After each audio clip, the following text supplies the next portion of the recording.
باللہ من الشیطان الرجیم بسم اللہ الرحمن الرحیم۔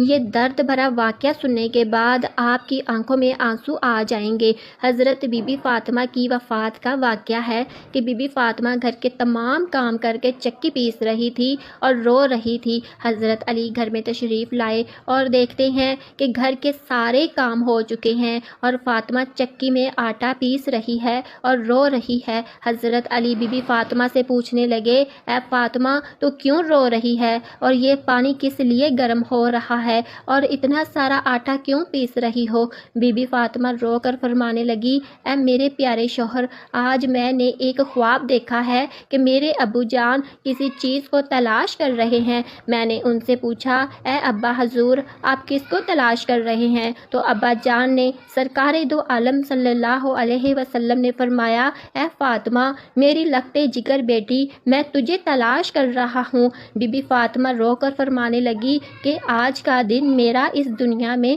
آخری دن، آج میں نے اللہ کو پیاری ہو جانا ہے۔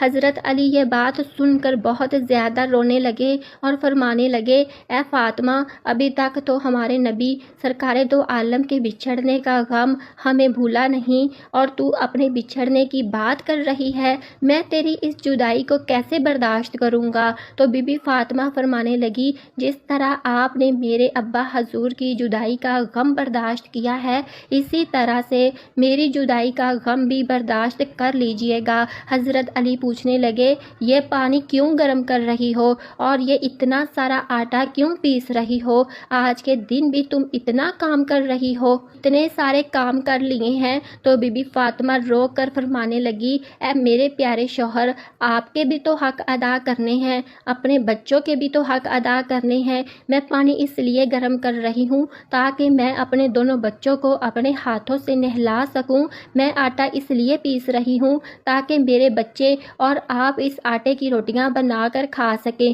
میں کپڑے دھو چکی ہوں آپ کے تاکہ آپ کو دھلے ہوئے کپڑے مل جائیں اور آپ انہیں پہن سکیں۔ میرے بعد میرے بچوں کو کون آٹا پیس کر روٹی پکا کر کھلائے گا؟ یہ کہہ کر حضرت بی بی فاطمہ بہت زیادہ رونے لگی اور ساتھ میں حضرت علی بھی رونے لگے۔ حضرت علی بی بی فاطمہ کو سمجھا کر وہاں سے اٹھا لیتے ہیں اور کہتے ہیں کہ یہ کام مت کرو۔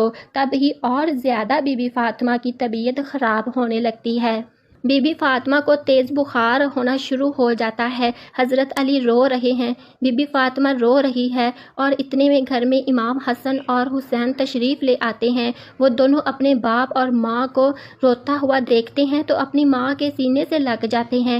ذرا سوچئے وہ کیسا عالم ہوگا، وہ کیسا منظر ہوگا جس ماں کو پتہ چل جائے کہ میں نے آج اس دنیا سے رخصت ہو جانا ہے اور میرے بچوں کا کیا بنے گا؟ میرے بچوں کو کون کھانا کھلائے گا؟ میرے بچوں کو کون روز سلائے گا؟ اس ماں کے دل پر کیا گزرتی ہوگی؟ حضرت علی بہت زیادہ رونے لگے اور بی بی فاطمہ بھی رونے لگی تو اپنے ماں باپ دونوں کو روتا ہوا دیکھ کر امام حسن اور امام حسین بھی رونے لگے اور پوچھنے لگے، اے بابا جان، آپ کیوں رو رہے ہیں؟ حضرت علی خاموش رہے، پھر بی بی فاطمہ سے پوچھنے لگے، اے امی حضور، آپ کیوں رو رہی ہیں؟ تو بی بی فاطمہ نے فرمایا کہ تم دونوں اپنے نانا جان کی قبر پر چلے جاؤ۔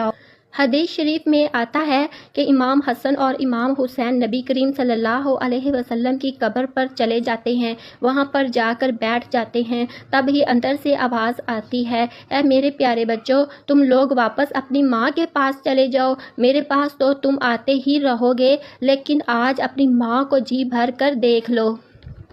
آج کے بعد آپ کو آپ کی ماں نظر نہیں آئے گی۔ جب یہ بات حسن اور حسین کے کانوں میں پڑتی ہے تو وہ دوڑتے ہوئے گھر چلے جاتے ہیں اور اپنی ماں کے سینے سے لگ کر خوب روتے ہیں۔ حضرت علی بھی رو رہے ہیں، بی بی فاطمہ بھی رو رہی ہے، امام حسن اور حسین بھی رو رہے ہیں۔ اتنے میں بی بی فاطمہ کی طبیعت اور زیادہ خراب ہونے لگتی ہے۔ بی بی فاطمہ حضرت علی کو اپنے پاس بٹھا کر ان سے 3 باتیں کہتی ہیں۔ پہلی بات یہ کہتی ہے کہ میں نے آپ کے ساتھ کوئی بھی کچھ کوتاہی کی ہو، آپ کی خدمت میں کوئی کوتاہی کی ہو، آپ کی نافرمانی کی ہو، آپ کا کوئی حکم نہ مانا ہو تو مجھے معاف کر دیجئے گا۔ حضرت علی رو کر کہتے ہیں اے فاطمہ تو نبی کی بیٹی ہے، تو نے اپنے سارے حق پورے اچھی طرح سے کیے ہیں، میں تجھ پر راضی ہوں، ہمیشہ خوش ہوں، مجھے تجھ سے کوئی بھی گلہ نہیں ہے۔ بی بی فاطمہ دوسری بات کہتی ہے اے میرے پیارے شوہر، جب میں اس دنیا سے وفات پا جاؤں تو آپ نے دوسری شادی کرنی ہو تو کر لیجئے گا، میرے بعد میرے بچوں کو میرے جتنا پیار دے دیجئے گا، ان کو ماں کی کمی محسوس نہ ہونے دیجئے گا۔ اور پھر بی بی فاطمہ کی تیسری بات جو آپ کو بھی حیران کر دے گی، بی بی فاطمہ یہ بات کہتی ہے کہ جب میں اس دنیا سے وفات پا جاؤں تو میرے جنازے میں کسی کو بھی نہ بلائیے گا۔ یہ بات سن کر حضرت علی حیران ہو جاتے ہیں اور کہتے ہیں کہ اے فاطمہ تو نبی کی بیٹی ہے، میں جنازے میں کیوں نہ کسی کو بلاؤں؟ تو بی بی فاطمہ فرماتی ہے کہ میں نے آج تک اپنے آپ کو پردے میں رکھا ہے، غیر مرد کی نظر میرے پر نہیں پڑی، میں چاہتی ہوں کہ میرے مرنے کے بعد بھی مجھ پر کسی غیر مرد کی نظر نہ پڑے۔ جب شام ہو جائے، اندھیرا ہو جائے تو پھر آپ مجھے دفن کر دیجئے گا۔ یہ باتیں سن کر حضرت علی بہت رونے لگے اور بی بی فاطمہ بھی روتی ہے، امام حسن اور حسین دونوں رو رہے ہیں۔ سوچئے ذرا وہ کیسا منظر ہوگا جب ماں اس دنیا سے رخصت ہو رہی ہے ہمیشہ کے لیے اور اس کے بچے ماں کے پاس بیٹھ کر رو رہے ہیں۔ بی بی فاطمہ ایک اور بات کہتی ہیں کہ میں نے آج روزہ رکھا ہے، میرے ابا حضور میرے خواب میں آ کر مجھے کہا تھا کہ اے فاطمہ تو سحری کر علی کے دسترخوان میں اور افطاری کرنا آ کر میرے ساتھ۔ یہ سب باتیں سن کر بی بی فاطمہ اللہ کو پیاری ہو جاتی ہیں۔ بی بی فاطمہ کو کفن پہنایا جاتا ہے، ان کا جنازہ اٹھایا جاتا ہے۔